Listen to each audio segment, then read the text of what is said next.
t'asseoir, Loïc, qui est là aujourd'hui, Loïc Maignan, m'a proposé gentiment, il m'a dit, tiens, j'ai mon 2021, X-Ray 2021, de dispo monté, est-ce que tu veux que je te l'emmène pour le présenter? Et j'ai dit, ça me ferait énormément plaisir. Alors, on se connaît depuis très longtemps avec Loïc. C'est pas la première fois qu'on regarde des voitures ensemble, qu'on roule sur différents modèles, on a essayé plein de marques différentes. Il va nous présenter son véhicule aujourd'hui. Dis-nous, ton modèle, tes évolutions par rapport à l'autre de l'an passé, les évolutions qui t'ont plu sur ce modèle-là parce que tu avais le 2020. J'ai le 2020 toujours. Qui a très peu roulé parce que 2020, 2021, on est bien d'accord tous ses amis. Pas de compète. Pas de compète, donc il fait beaucoup de compétition. Tu roules pas plus que ça quand c'est. Il roule un petit peu occasionnellement quand il n'y a pas de compétition, mais pas tous les jours. Donc il devait pas être usé. Le 2020, oh, s'il a 1 heure de roulage, c'est bien donc, le maximum. Il y a eu changement parce qu'il y a eu intéressement sur ce modèle. Il y a enfin une grosse nouveauté qu'on attendait, surtout moi sur X-Ray, c'est le passage en 2x2S plutôt qu'une seule 4S sur un côté. Parce que moi, c'est une configuration qui m'avait énormément plu sur le Team C, sur le T8E.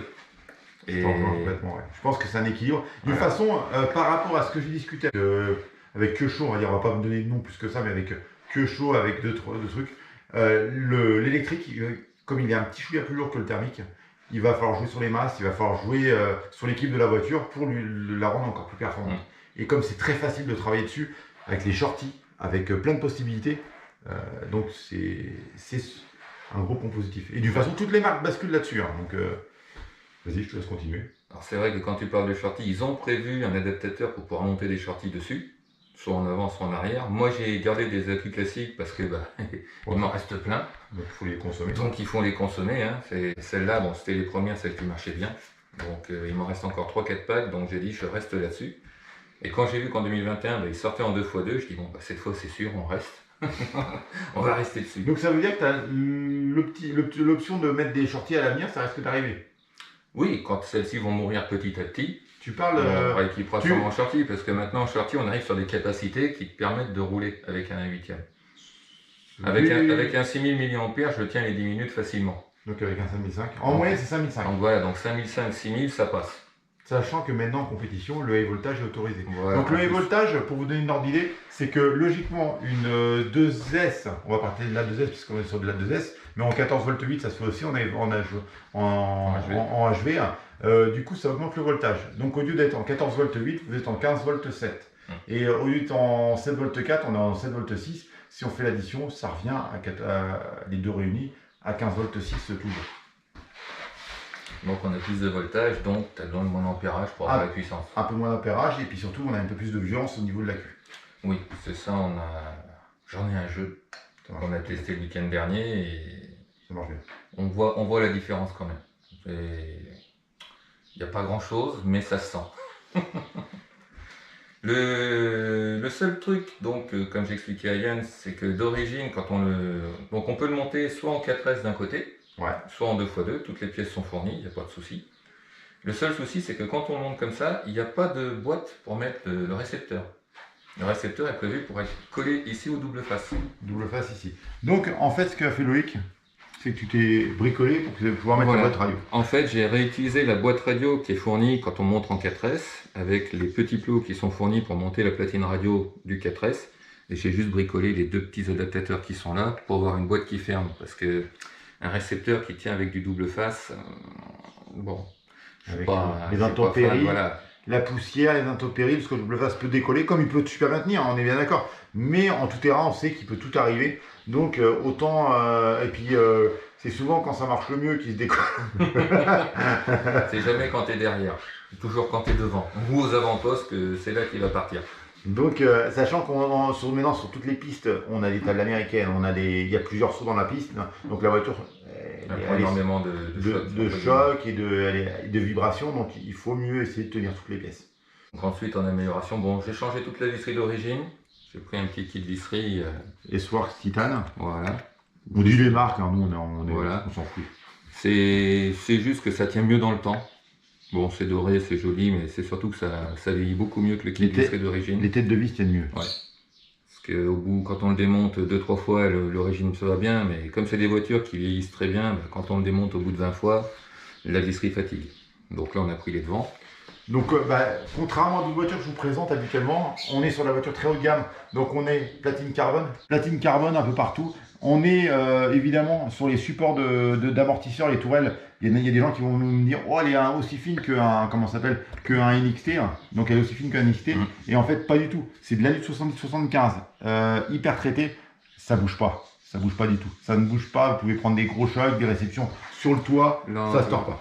Il y a 2 ans, avec j'avais la 2018, il y a quelqu'un qui a marché dessus, il s'est fait mal aux pieds. La voiture avait rien. Oui, non, mais ça bouge vraiment pas. J'insiste bien. Il y a toujours des métaux. Il faut penser que sur les voitures loisirs, à 400 € la voiture, j'arrondis un petit peu. Il y en a qui vont me dire, ah non, elle vaut 500, enfin 450. 400 € la voiture complète, prête à fonctionner. Là, on est sur une voiture qui vaut aussi plus de 600 € la voiture sans électronique. Donc, c'est une voiture que, là, en ordre de marche, on peut dire que c'est une voiture qui doit raser les 1200 €. Oui, à peu près. Ouais. Avec la radio, je parle cerveau. Évidemment, quand on achète une voiture à ce prix-là, on va mettre le contrôleur qui va bien. Donc, ça veut dire contrôleur Obi-Wing. Donc, ça, c'est pas le plus haut de gamme. Il existe mieux. Il y a le SR8 Pro. Alors, G1 ou G2, comme vous voulez. Les deux marchent très bien. Il y en a un qui est encore un peu plus cher. Plus haut de gamme, donc il doit faire 160 et 200 ampères le G2, le tout dernier. Celui-ci, c'est 140 ampères. Honnêtement, moi j'ai le même. Hyper fiable, il ne bouge pas. Surtout au pire, s'il a vraiment très chaud, il se coupe. Voilà, il ne crame jamais. C'est surtout qu'en plus, c'est un 140 ampères, mais si on regarde les paramétrages, il est à 50% quoi, partout. En fait, en compétition, les pilotes vont vous dire toujours, alors les gens qui font du bash et qui vont rouler sur des parkings vont vous dire ouais, je veux de la puissance, je veux de la droite. Ils veulent parce qu'ils vont rouler sur du bitume, ils vont rouler un peu partout, donc ils vont voir beaucoup de chevaux. Là, on va rouler sur des terrains terre, pas forcément avec l'adhérence toujours idéale.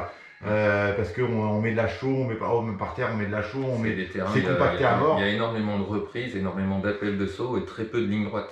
Donc on ne cherche pas une grosse vitesse de pointe. Voilà, on cherche un confort de conduite. Parce que pour aligner des tours, de rouler 5 minutes, comme on dit toujours, il y en a certains qui vont partir du principe une faute, c'est la voiture qui est sur le toit. Nous, on compte les fautes plus.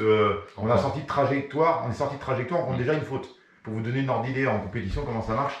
Une faute, c'est une sortie de trajectoire. Même pas, on est toujours en train de rouler, mais une sortie de trajectoire. Un petit zigzag. On compte ça comme déjà des fautes. Donc évidemment, quand on est sur le toit, c'est une très grosse faute. Donc, on a toujours le fameux 140 ampères qui marche très bien, le X-Zone. Moi, je le pratique énormément, je le conseille, il marche très très bien.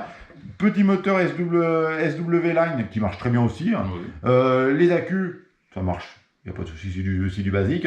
Dessus, les écrous, c'est des écrous freins non bouchés, mais après, c'est une histoire de goût de chacun. Barre anti-roulis avant-arrière. Comme c'est une voiture très haut de gamme, on a directement cardan homocinétique avant-arrière. Je ne dois pas me tromper, on doit être en 16 de diamètre, à peu près en gros volume 16 de diamètre. On a un aileron bidensité. On a le nouveau système de support d'aileron, tout en monobloc. Donc l'avantage, on n'a plus les systèmes de vis pour l'assemblage avec les entretoises en plastique ou en métal, tout dépend des versions. Alors souvent sur les versions haut de gamme, sachant que maintenant il existe maintenant aussi avec des déports plus ou moins sur certaines marques, je ne sais pas chez X-Ray, ils font aussi avec un plus 10 et un moins 10 sûrement, comme toutes les marques en fait. Il y a une grosse chose, j'imagine, parce que je vois il y a les bavettes alors en compétition on les utilise très peu les bavettes, on les utilise l'hiver quand il fait vraiment très moche et qu'on va rouler, mais techniquement c'est du poids en plus, il n'y a pas forcément plus d'intérêt que ça, parce qu'en fait on va avoir tendance à, pour le loisir, les mettre, parce que ça fait joli, c'est esthétique. En compétition, la poussière va se coller dessus, ça va piquer le plastique, et puis ça va faire un frottement, et ça va même freiner la voiture, entre guillemets, parce que ça fait un support, une prise d'air supplémentaire, mais il n'y en a pas vraiment d'utilité quand il fait beau. Quand c'est que de la poussière qui passe, autant qu'elle passe et qu'elle continue son chemin. Les pièces de centrage pour régler le pincement, plongeant, pour vous donner du pincement et ainsi de suite sur le carrossage de la voiture. Sur les triangles inférieurs et les triangles supérieurs, on va pouvoir tout régler dessus. Donc évidemment, biette, pas inversé. On est vraiment sur une voiture que moi j'affectionne, comme je parle sur certaines voitures loisirs où ils sont plus axés bashing, ils sont très fans des pièces toutes en plastique, sans réglage. Moi je suis un peu contre, parce que j'aime bien pouvoir régler mon train arrière, et c'est vrai que là les billettes, pour moi c'est indispensable d'avoir des billettes réglables. Bon, on a le système de fusée à boule. Donc la fusée à boule, c'est le système plus Mugen. L'avantage c'est que très fiable. C'est une fusée qui est très robuste. Malgré que l'autre est assez solide, si elles sont bien faites, sur le 2019, ils avaient proposé les deux systèmes. Les deux systèmes, ouais. Que maintenant c'est une option. C'est une option maintenant. Ouais. Alors sachant qu'en moyenne, il faut savoir la vérité sur ces systèmes-là, un train à boule est moins directionnel qu'un train avec des fusées traditionnelles. Ça faut le savoir, on a moins de réglages de chasse. Et alors je ne suis pas un grand spécialiste dans ça pour pouvoir vous dire exactement pourquoi c'est moins directionnel ou pas, mais c'est moins directionnel. On peut faire tout ce qu'on veut, et même si vous êtes pro une marque, moi je suis pas pro plus une marque, hein, on roule avec tout. Nous roule avec tout. On s'adapte avec ce client, nous s'amuse, on est là pour s'amuser plus qu'autre chose. Mais tous les grands pilotes vont vous dire pareil, une fusée traditionnelle va vous donner plus de rayon de braquage que ce genre de fusée-là. Fusée à boule va vous donner un rayon de braquage moins performant. Alors pourquoi, je ne suis pas à 100% sûr, mais... Et c'est pour ça que le Truggy est monté sur fusée. Sachant que le Truggy a toujours du mal à tourner. Donc sur cette fusée-là, on a vis titane toujours, parce que c'est des pièces dorées. Ici, c'est pas une vis titane, c'est une vis en laiton. Pour pouvoir lester. En fait, on va lester. Donc, pourquoi il ne l'a pas mis en haut? On cherche toujours sur une voiture d'avoir la charge le plus bas du sol. Donc, il l'a mis évidemment en bas pour avoir un centre de gravité le plus bas possible. Et en fait, ça va lester sa voiture un tout petit peu pour équilibrer son véhicule. Sachant que sur la voiture, si on regarde en dessous, en fait, vous avez plein de petits points de centrage. Donc ici, là, les trois vis ne sont pas pour faire joli en disant tiens, on fait des petits trous en triangle. C'est qu'il y a un lestage à l'avant, il y a des lestages à l'arrière, il y a plein de réglages, il y a des points de fixation différents pour pouvoir le mettre en 4S ou en 2x2S, mais il y a aussi des lestages qui permettent de se mettre à différents endroits sur le véhicule. Alors le cerveau seulement, il y en a qui connaissent moins, parce qu'il y a la grande consommation de cerveau, ça va être SRT en ce moment, Savox, parce que Savox c'est... Ça marche bien, ça. Ah oui, ça marche très bien, je dis pas ça. Savox, pourquoi c'était le cerveau qui marchait bien et puis que tout le monde avait pendant une période, c'est que c'était le moins cher du marché, entre guillemets, sur les gros cerveaux. Très bon rapport qualité. Maintenant, c'est plus tellement le cas, mais dans le temps, c'était... Si tu restes sur des cerveaux normaux, à moins de 20 kg, ça va encore. Dès que tu tapes sur le 20 kg, ça... Non, mais moi, je compare avec capacité et performance identique. Là, dans le temps, le Savox, en performance proche d'un Sanois, on était sur un cerveau moins cher. Maintenant, si vous prenez le même performance qu'un Sanois, vous êtes à 100 balles le cerveau quand même. Donc il n'y a pas de gêne. L'inconvénient des Sanois, ils sont pas donnés. Il faut dire la vérité, c'est des cerveaux pas donnés. Par contre, la fiabilité et l'endurance surtout du cerveau, ça veut dire que vous faites une saison, 2 saisons, 3 saisons, même si vous voulez 4-5, il ne bouge pas. Le petit palonnier en alu, parce que d'origine, c'est toujours les palonniers plastiques. Alors ça c'est toutes les voitures, hein. Voilà. Ça, que ce soit RTR et autres, ils vont toujours vous mettre les palonniers plastiques.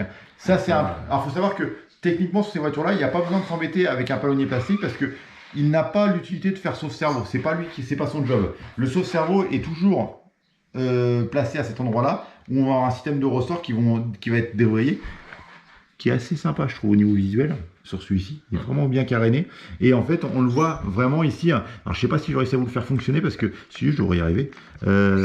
Voilà, aussi si je sens qu'il bouge. Voilà, on le voit débrayer un petit peu. Donc le sauve-cerveau est là et n'est pas le palonnier. Donc en compétition, il n'y a pas le but de se dire tiens, je vais mettre un cerveau plastique. Comme ça, les palonniers, un jour les dentelures vont s'arracher, c'est certain, hein, ça fait tout le temps. Si vous avez un sauve-cerveau qui est plus raide que le plastique, forcément, c'est le palonnier qui part. Donc l'idéal, c'est en compétition, personne ne met du palonnier plastique. C'est très rare. Parce que ça, c'est pareil, c'est la panne qui t'arrive toujours dans les 2 derniers tours. Donc, ou au qualif sur les 2 derniers tours. Voilà, toujours quand il faut pas. Sachant qu'en élect, les qualifs sont très importantes pour se placer dans la bonne finale. Donc gâcher une qualif bêtement, c'est toujours bête. Mais voilà, le palonnier, c'est un petit... Si vous voulez rouler tranquillement, que vous fassiez du bâche ou de la piste, c'est une petite option qu'il faut toujours prévoir dès le départ. Dessus, il a équipé le petit slide à l'arrière pour éviter que le châssis se mange à l'arrière. Il faut savoir qu'à chaque réception, si vous ne mettez pas le petit slide à l'arrière, il existe soit en métal, soit en plastique.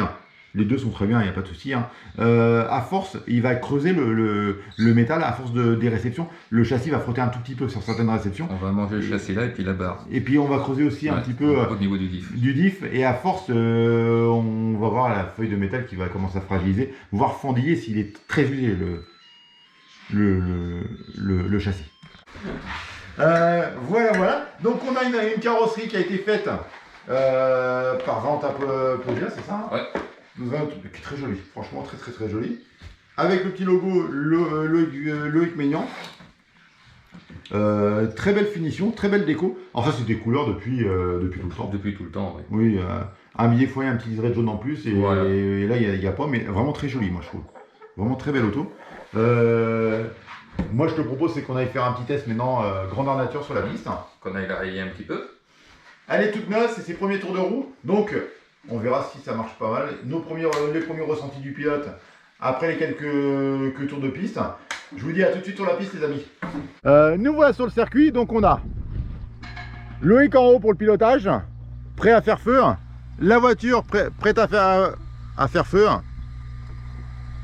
Donc on est sur la piste de Longué-Jumelles toujours.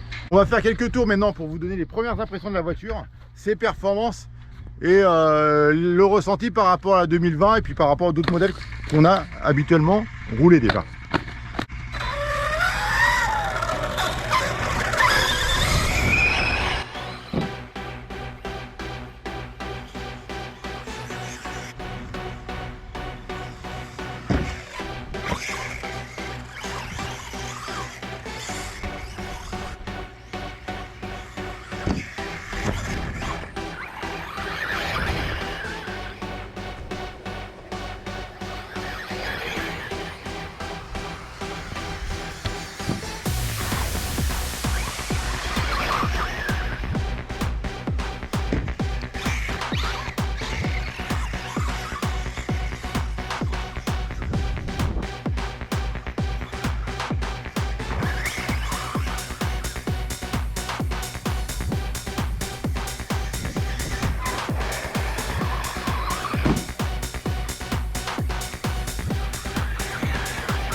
Expliquer ce qui a été et ce qui n'a pas été.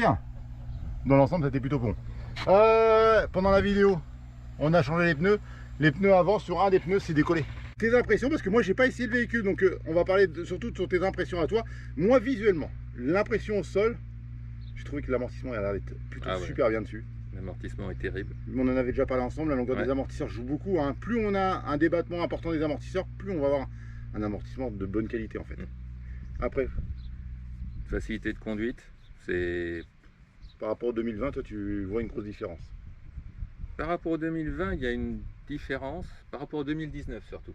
2019. Le 2019 qui déjà était bien par rapport à celui d'avant, mais là par rapport au 2019 il y a une énorme différence. Le 2020 j'ai pas beaucoup roulé avec, j'ai jamais roulé en compète avec, donc j'ai moins de ressenti. Mais non, là on est sur un produit qui te rapproche sur le Team C que tu avais vraiment... Ça me rappelle des très bons souvenirs. Ça te rappelle des très bons souvenirs. Alors on est bien d'accord les amis, aujourd'hui c'était le premier roulage. Voilà. Donc c'était réglage de boîte, Donc c'est pas mal réglé, mais c'est pas forcément réglé. C'est pas adapté au terrain, c'est pas adapté à une piste spécifique. Voilà, donc c'est un réglage un peu bâtard entre guillemets, enfin c'est un réglage passe-partout. Voilà, passe-partout, polyvalent. Donc aujourd'hui c'était plus un réglage polyvalent. Ça se peut que par la suite il va augmenter un peu de carrossage ou réduire du carrossage pour donner du grip plus à l'avant, plus à l'arrière. Voilà. Moi j'ai trouvé plutôt saine au niveau de la voiture. Peut-être le train arrière encore un petit peu de recherche peut-être, mais à part ça, moi j'ai pas un peu violent de l'avant aussi. Hein, peut-être aussi, ouais. Et des fois on met trop d'avant, du coup à la fin l'arrière a du mal à suivre. Donc après moi c'est vu du sol, sachant, pensez-y les amis. Quand vous faites un essai avec une voiture, c'est pas dans le premier tour qu'il faut regarder les premiers ressentis. Hein. Moi je dis le ressenti que j'ai vu du début jusqu'à la fin, c'est toujours les 2-3e tours parce qu'il faut que un pneu monte en température même pour un tout-terrain. Donc à penser, il faut qu'il se mette en condition en température de roulage. Les glissements, les frottements font qu'il monte en température malgré tout, même en tout-terrain. Il y aura d'autres tests de d'autres voitures à l'avenir, les amis, hein, vous inquiétez pas, ça va continuer sur le buggy. On va faire cette année, j'ai fait une grosse session buggy. Je pense que pratiquement tous les buggy vont être faits, que chaud, HB haut de gamme et ainsi de suite. On va voir. Loïc court sur Ligue 17. Ouais. Ligue 17, expert en une étoile, donc c'est pas non plus un débutant, il pilote pas mal. Je dis pas que c'est le meilleur du monde, mais c'est un bon pilote. Il se débrouille pas mal. Il y en a plein qui arrivent, qui aimeraient bien faire aussi bien. Je vous dis à très bientôt, les amis. Bientôt.